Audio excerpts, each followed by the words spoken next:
Assalamualaikum warahmatullahi wabarakatuh. Alhamdulillahilladzi hadana li hadza wa ma kunna linahtadiya laula an hadanallah. Asyhadu alla ilaha illallah wahdahu la syarikalah wa asyhadu anna Muhammadan abduhu wa rasuluh. Allahumma shalli ala Muhammad wa ala ali Muhammad.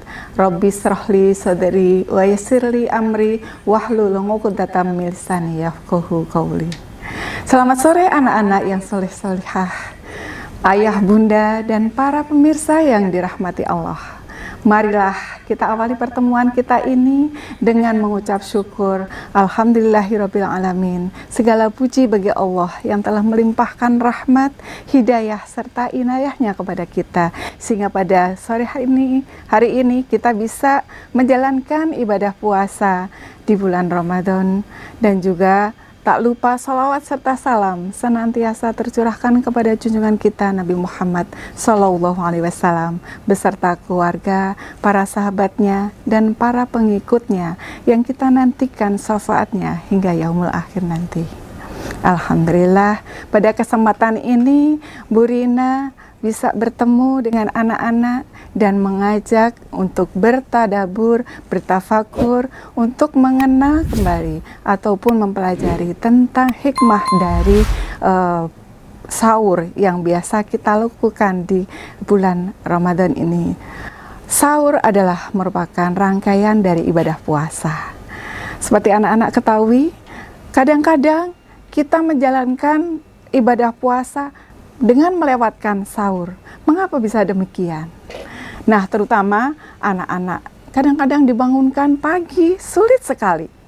Ada yang merasa masih mengantuk, ada juga yang tidak terbiasa untuk menjalankan sahur karena tidak terbiasa sarapan sebelum subuh. Kita biasanya sarapan pagi hari sebelum kita sekolah, sebelum kita belajar, ataupun sebelum kita bekerja. Nah, inilah kadang-kadang membuat anak-anak itu enggan untuk melaksanakan sahur.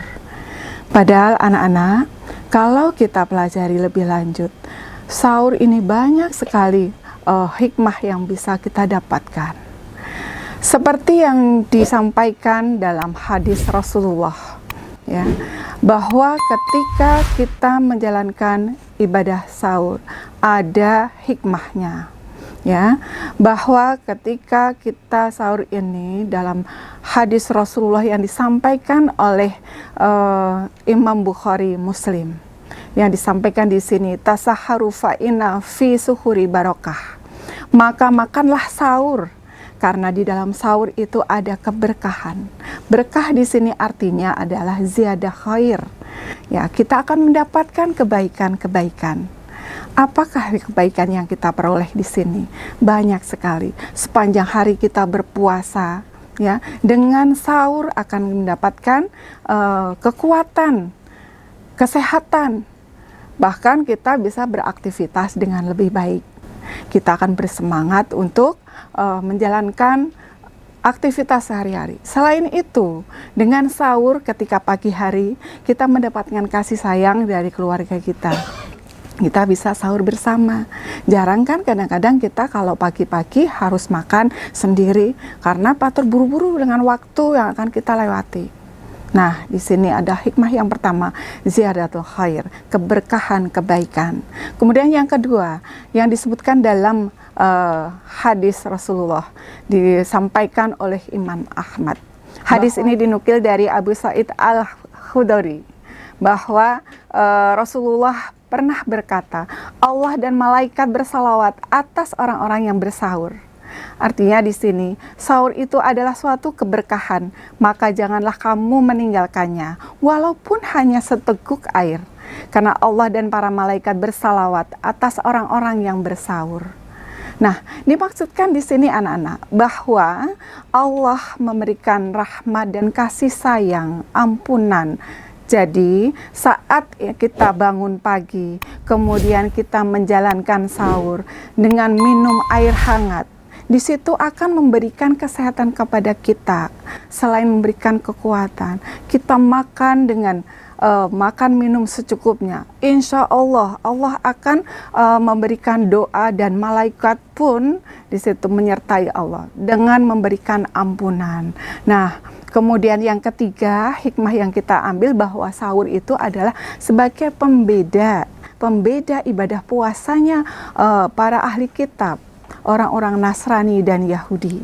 Nah, seperti yang diriwayatkan oleh Amr bin As radhiyallahu an, bahwa Rasulullah di sini menyampaikan sabdanya, sesungguhnya pembeda antara puasanya orang muslim dengan orang ahli kitab adalah ketika kita sahur. Nah, anak-anak yang salih dan salihah, maka di sini kita sebagai umat Islam yang memiliki syariat sendiri, lakum dinukum waliyadin. Janganlah kita mengikuti kebiasaan-kebiasaan kaum yang lain. Kita harus bangga dengan syariat Islam. Kita jalankan dengan ikhlas hati untuk mengawali puasa kita dengan bersahur.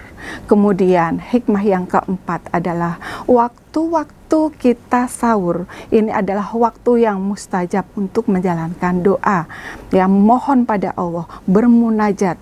Nah, ketika kita selesai sahur, janganlah kita kemudian tidur. Karena kalau kita tidur, otomatis pencernaan kita pun akan terganggu, kesehatan kita akan terganggu, kita malah justru akan menjadi lesu. Maka setelah kita sahur di pagi ini, gunakan waktu sebaik-baiknya sebelum saatnya habis kita menjelang subuh, kita berdoa yang baik. Kemudian terutama ini anak-anak hari kali ini kan sedang PTS, kemudian yang kelas 6 mau menjelang ASPD, gunakan waktu sebaik-baiknya untuk bermunajat pada Allah. Biasakan beristighfar, berbanyak doa, ya. Nah, di sini anak-anak, ketika kita memperbanyak istighfar, memperbanyak doa, insya Allah bagi orang-orang yang berpuasa akan dikabulkan oleh Allah Subhanahu wa taala. Asyhadu alla ilaha illallah wa asyhadu anna Muhammadan Rasulullah. Ada juga kita menyampaikan salawat kepada Nabi untuk berdoa. Kemudian kita lanjutkan apa yang kita inginkan. Asyhadu alla ilaha illallah, astaghfirullah, as'alukal jannah wa a'udzubika minan nar. Allahumma innaka afuwun tuhibbul afwa fa'fu anni. Kemudian kita doakan orang tua kita, Robbi firli wali walidayah warhamhuma kama rabbayani shaghira. Kemudian kita berdoa apa yang kita inginkan, insya Allah Allah akan mengabulkan. Nah, demikian anak-anak yang Ibu sampaikan. Mudah-mudahan selepas kita belajar bertolabul ilmi tentang hikmah sahur ini, kita tidak akan lagi meninggalkan sahur. Marilah kita niatkan dengan ibadah, niat kita untuk menjalankan syariat yang disampaikan oleh melalui Rasulullah kita. Insya Allah anak-anakku, mudah-mudahan kita tetap menjalankan ibadah puasa dengan baik. Nah, demikian yang Ibu sampaikan, ada kurang lebihnya. Apabila ada salah dalam tutur kata, Burina mohon maaf yang setulus-tulusnya, dan saya akhiri billahi taufik wal hidayah. Wassalamualaikum warahmatullahi wabarakatuh. Waalaikumsalam.